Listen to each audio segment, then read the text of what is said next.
Good day to you. Welcome to the lecture brought to you by the Dabengwa Foundation in partnership with Mafela Trust as well as SITE. This lecture is going to be looking at coexistence, tolerance, and building the culture of working together as politicians in Zimbabwe. It's going to be delivered by Reverend Useni Sibanda, looking at the voice of the church. Where is the voice of the church? Reverend Useni Sibanda is part of the Zimbabwe Christian Alliance as the director. He has been working well with Dabengwa for the past years, and a close friend of Dabengwa. So he's going to unpack the lecture for us to give us the voice of the church when it comes to politics in Zimbabwe. Where is tolerance? Where is coexistence when it comes to politics in Zimbabwe? Over to you, Reverend, to deliver the lecture by the Dabengwa Foundation. Thank you so much. First, I would like to appreciate the Dabengwa Foundation, as well as the Mafela Trust, as well as SITE, for hosting this important lecture, especially at this particular time of our nation. I think it is a good reminder of where the nation has come from and of where the nation is going. My lecture will focus on cultivating the culture of tolerance and coexistence in the Zimbabwean politics, the voice of the church in politics. And as we look at this today, I would like us to first appreciate, and personally I want to appreciate the man who Dabengwa was. And it's important that I put this at the beginning of this lecture, because Dabengwa is one of the cabinet ministers within the Zimbabwe government who really opened doors for the church to interact with the state in a very effective way. When he was Minister of Home Affairs, the churches worked very closely with him on many laws and legislation, as well as policies that affected the churches. And therefore, I think it builds into our theme of what we are working on today. I want us first to look at the context of Zimbabwe. How was this nation birthed called Zimbabwe? The nation of Zimbabwe was birthed through a liberation struggle. Now, the struggle was not won just through negotiations, but it was won through an armed struggle. So an armed struggle involves violence. So when this nation was born, it was born through violence. It was a protracted struggle, and most of you would remember how when the liberation struggle started, it started in small areas, Chinoi, Wange, but it spread throughout the whole country. It spread even from the rural areas to the urban areas. It affected both black and white. It affected those that are in the rural and those that are in the urban areas. But it didn't just affect Zimbabweans only in Zimbabwe. It affected Zimbabweans that were living in the neighboring countries, because that's where the liberation movements were housed. I think most of us will remember the bombings that took place in Mozambique and Zambia. Very horrific accidents, very horrific incidents, and also the massacre of innocent people, by the Rhodesian forces then. We also remember how when the war was being fought in the rural areas, how the ordinary villagers, the youth, the women, the girls, they were affected and traumatized by this war. And also the combatants themselves, they were affected by this war. So when 1980 occurred, when the independence occurred, we were all filled with hope. We were all filled with expectations of a peaceful Zimbabwe. And at this juncture, I want to remind my listeners that actually the church played a very pivotal role in the liberation struggle. We were there as church within the liberation movement camps. We were there in Zambia and Mozambique. The church had to come to a theological junction where it sought to support the liberation struggle and saw it as part of its mission to do that. The church also at that time began to develop a liberation theology, where it began to see its mission and its role, not just to preach the gospel, baptize people, but also to interface with the context where the people lived. And if it is an oppressive context, the church wanted to engage with that context, wanted to be part of people that bring justice and peace. And so the role of the church, if I'm to go back then, has always been to work for the common good. How do we bring peace, justice, and good governance that works for common good for everyone? So when the liberation struggle was finished and when we had independence, it just took a few years before the southern part of this country was again engulfed in a violent conflict. And this time it was the Kukuraundi period. So which means that communities that lived in Matabeleland and Midlands did not really have any break from the liberation struggle. It was from the liberation struggle straight into Kukuraundi. So they never had any break. But also, I want to bring your attention to the fact that people fought in the liberation struggle, and those that were involved, those that participated, those that were civilians, had trauma during that time. This trauma was never dealt with, even post-independence. The people that were traumatized, the people that were in the bush, walked straight into working suits. They walked into cabinet, they walked into civil service. Some of them walked into the army, still with their trauma. Some became our police, some walked into all various services. And this trauma has played out up to today. We have never dealt with this trauma. And the work of the church has really been its historical work has been to say, how then do we deal with this? So now I was talking about the liberation struggle and the post-liberation struggle.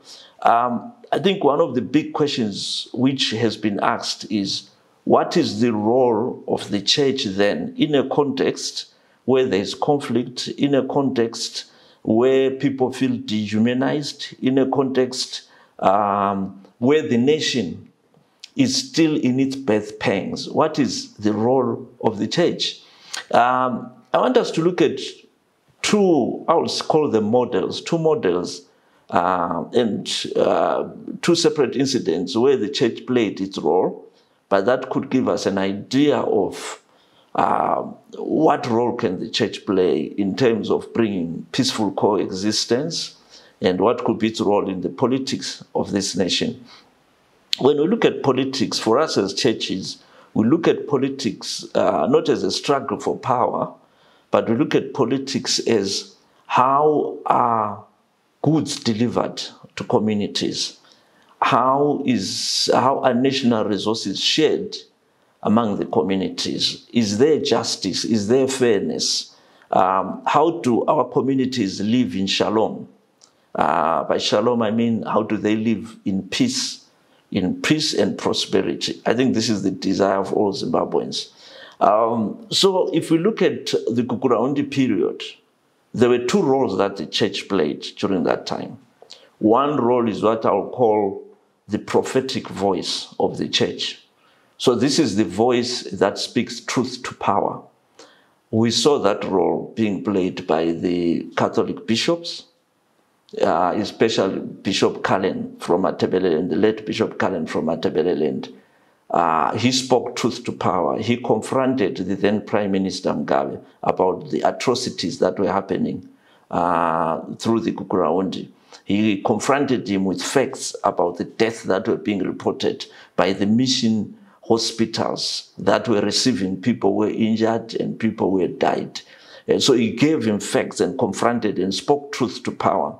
But also we see the role that was played by CCJP, which is giving empirical evidence and data to the prophetic voice. So we see breaking the silence, which meant that the church was not just speaking truth, but it has also data and evidence when it spoke truth to power. And so breaking the silence became an important document for the church. In fact, it was the first document on Kukuraundi and research that was done on the Kukuraundi period. So we see that role, but also we see another important role of mediation. Then it was done by the president of that time, Reverend Kenan Banana. He mediated between Joshua Ngomo and President Robert Mugabe. He's the one who actually eventually negotiated the Unity Accord. So we see two roles there of the church, the prophetic role where we speak truth to power, where the church is aggressively speaking. And so during the time of Kukuraundi, what brought a stop to it, I would say what contributed to that, was these two efforts. The continuous speaking and exposing, bringing to light what is happening. And so the prophetic voice of the church does that.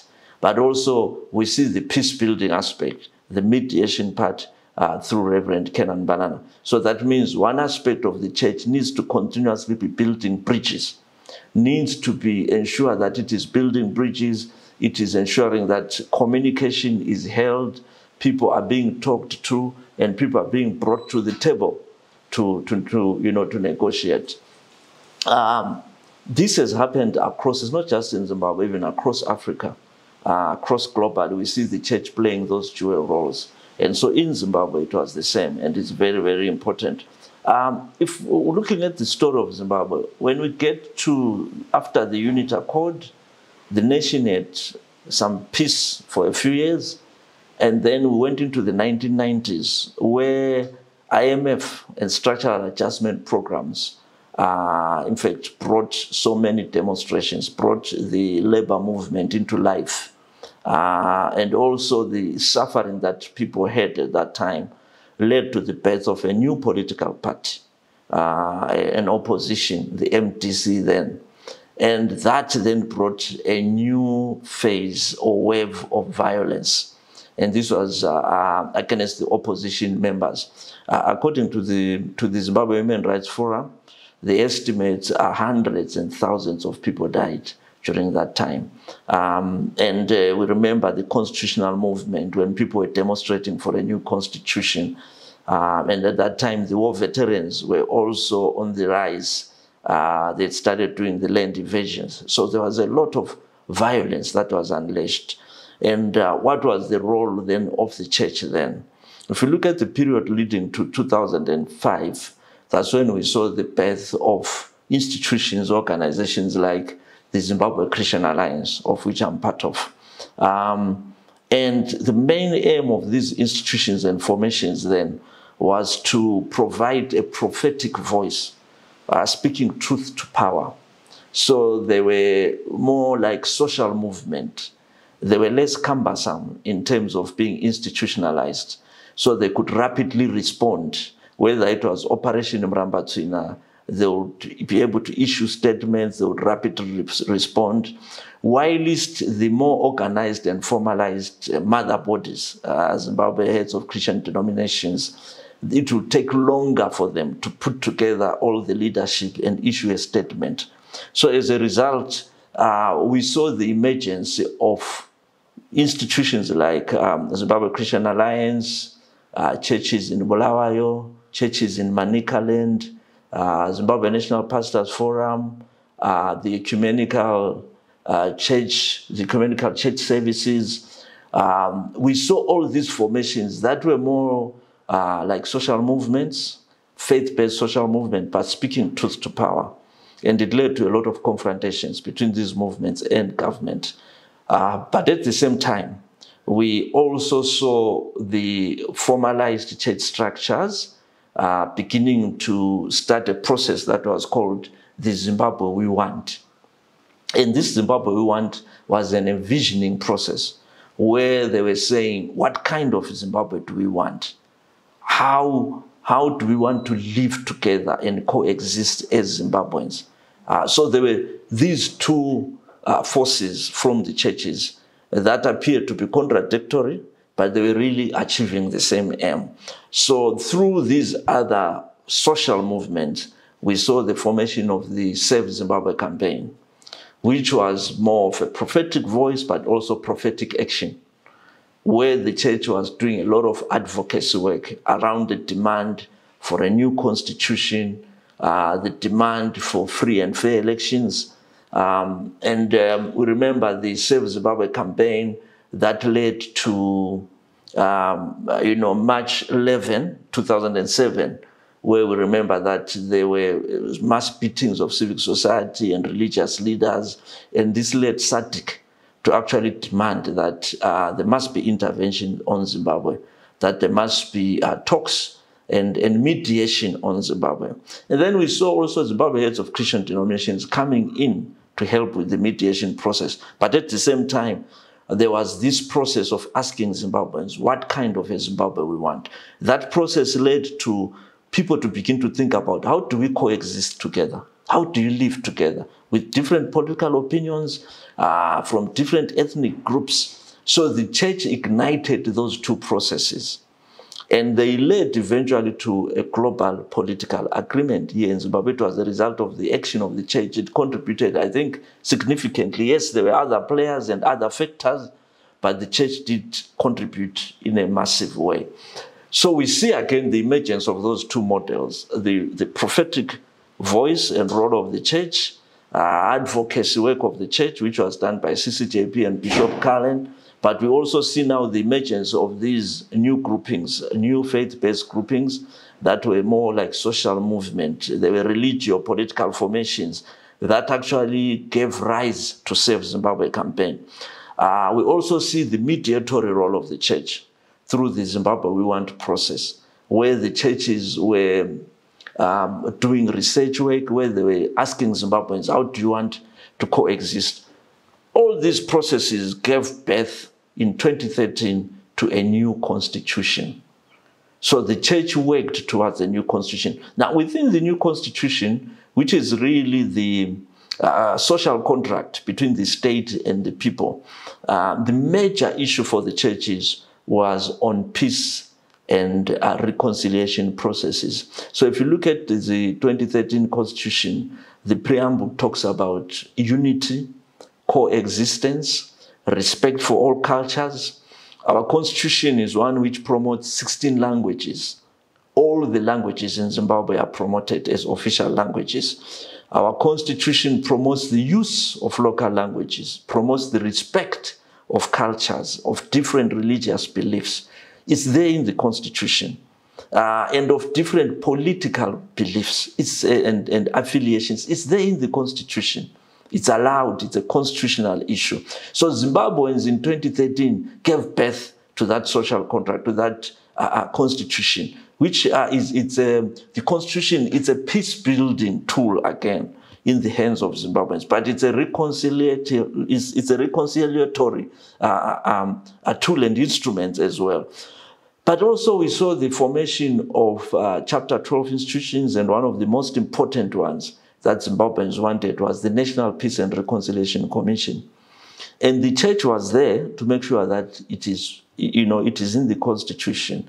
And the reason why we lobbied and ensured that it's in the constitution was because we believe that nation building, this nation called Zimbabwe, cannot be built without reconciliation, without peaceful coexistence.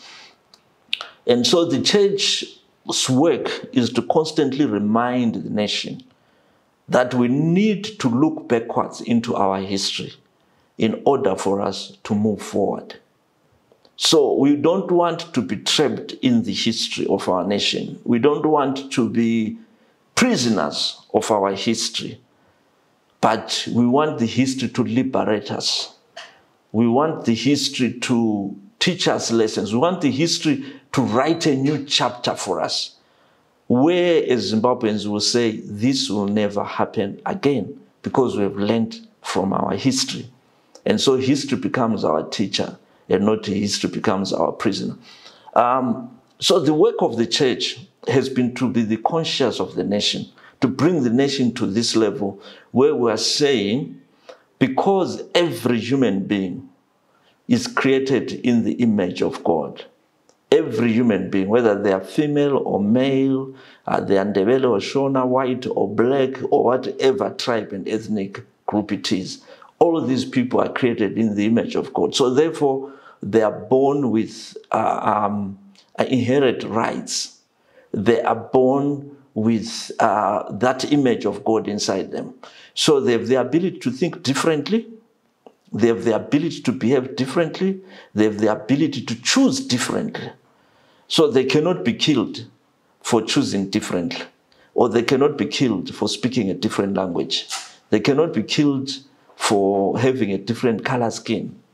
And that's why we fought the liberation struggle. because it oppressed other people on the basis of the color of their skin. And when we birthed the new Zimbabwe, it was a Zimbabwe that would be non-sexist, a Zimbabwe that's non-tribal, a Zimbabwe that is non-racist, a Zimbabwe where we are working together and everyone belongs to it. And so the work of the church has been to work towards this Zimbabwe that we want. And when we started working with political formations from the time of the 2005 era up to 2008 GNU, it has always been to say to all the political parties in Zimbabwe, you should be able to find each other on the table called Zimbabwe. We should be able to find each other when we are building our nation. And so what has the church done now? I've looked at the historical role of the church, which brought in the GNU, which brought in our new constitution. What has the church done up to now? Well, the church has continued to play those two important roles. The church has continued to be a prophetic voice. So this means at a very local level, the church is able to speak into issues of social, of delivery, local level delivery issues, social services, whether it's health, whether it's water, whether it's housing, and so forth. The church is able to speak there as a voice for equity, for fairness, for the poor and vulnerable people to be protected. The voice of the church is always to speak for poor and vulnerable people, those that cannot speak for themselves, because that is what is in the heart of God. Also, we want to look at the role of the church in terms of building structures for peace. When the NPRC started with local peace committees, it actually built them on the local peace committees that were already built by the church. So that's why the NPRC built provincial local peace committees. But the church was already operating at district and village level. And at these levels, the church will bring together the political parties, would look at conflict issues affecting people at that particular locality. So they could be different, but also at a national level. The church has worked hard. And I remember that we had peace before 2018, we had peace marches, which involved all the political parties. Even now, in the previous election that we've had peace marches where political parties would wear regalia, but march together. And we've said to them, this person who has got a different regalia is your neighbor. And a lot of people have said to us, why are you involved in politics? We are involved in politics, but not in partisan politics. We are involved in politics where communities are affected, where resources are being shared, where there is conflict, the church has to be there. But the church cannot be partisan, because then it will become part of the problem of division. The church has to operate above party politics. Because when you come to any congregation, you'll find people from different political parties, people from different ethnic groups, people with different likes and dislikes. So as a church, we have to accommodate everyone. So our role is to be accommodative, but at the same time to build relationships.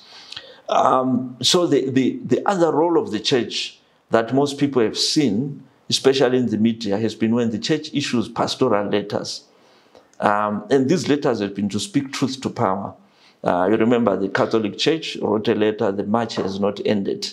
And it resulted in so many conflicts. It resulted in many people querying the role of the church then.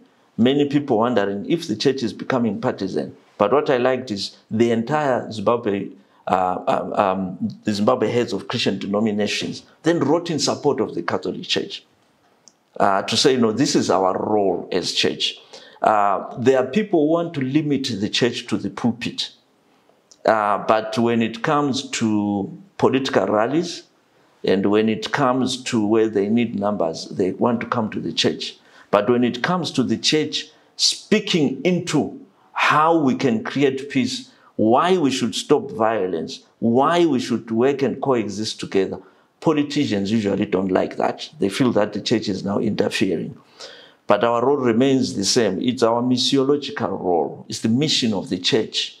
It's what the church has been called to do. We've been called to build communities. We've been called to build nations. We've been called to allow people to coexist, to help people coexist, to create those spaces.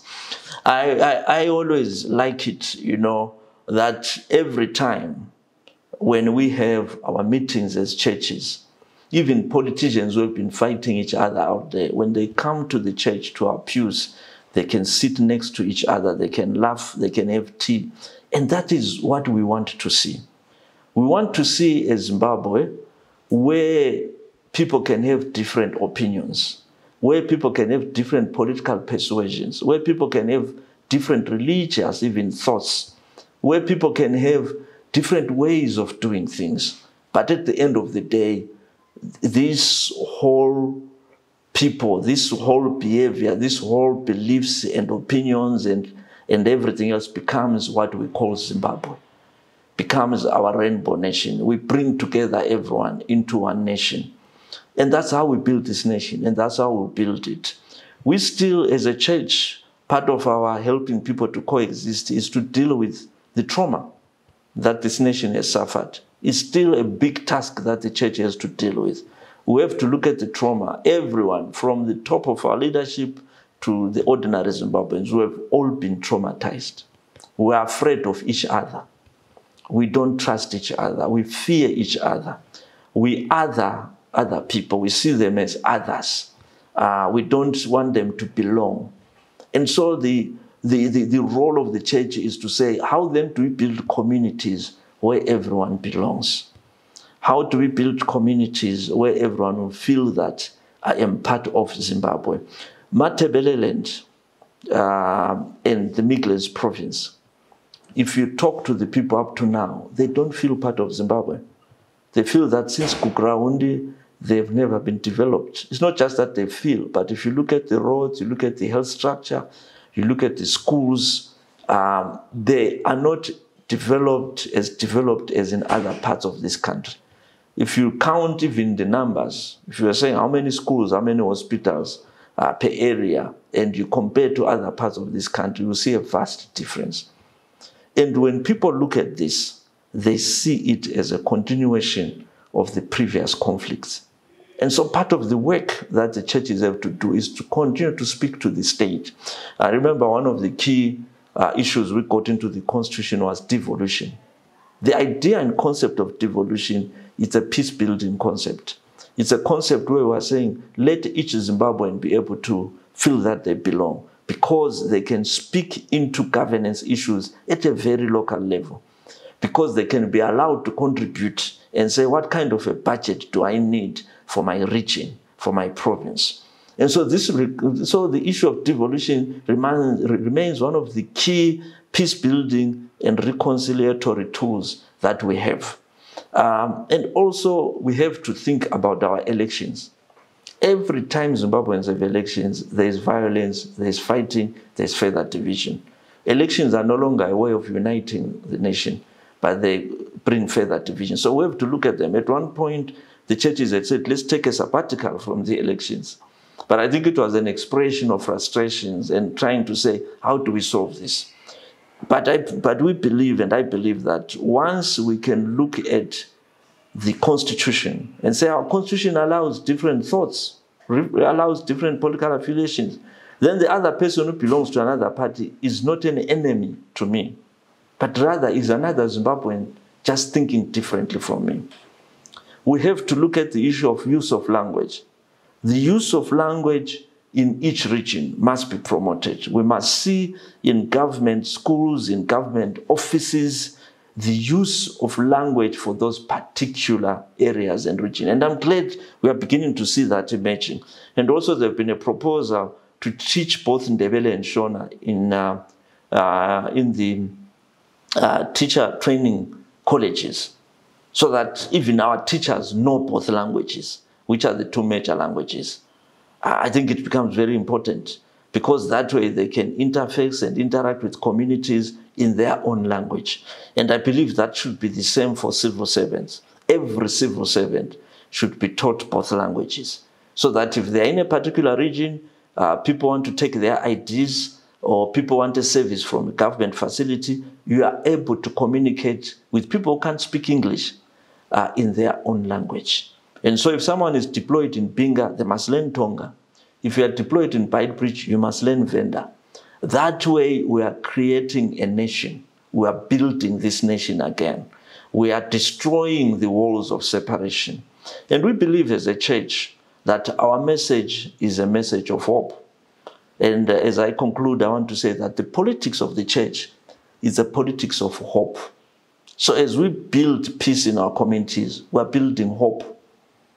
There is a better Zimbabwe that is there tomorrow for ourselves and for our children, even for those that are in the diaspora, those that ran away because of conflict. Once they can see this hope being built, they will know that it's possible to have a Zimbabwe where we all peacefully coexist, where we all share this Zimbabwe, where we all belong, where we can say Zimbabwe is our God-given nation and all of us belong to it, despite different races, ethnic groups, and nationality.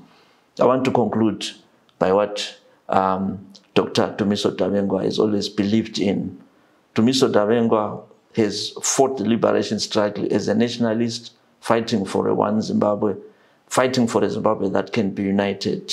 I believe even when we met him as churches, the last time when we talked to him, his hope and his cry was always, let's build this nation for our children and for our children's children and for our children's children, so that they can all belong to this nation and they can enjoy the fruits of our independence.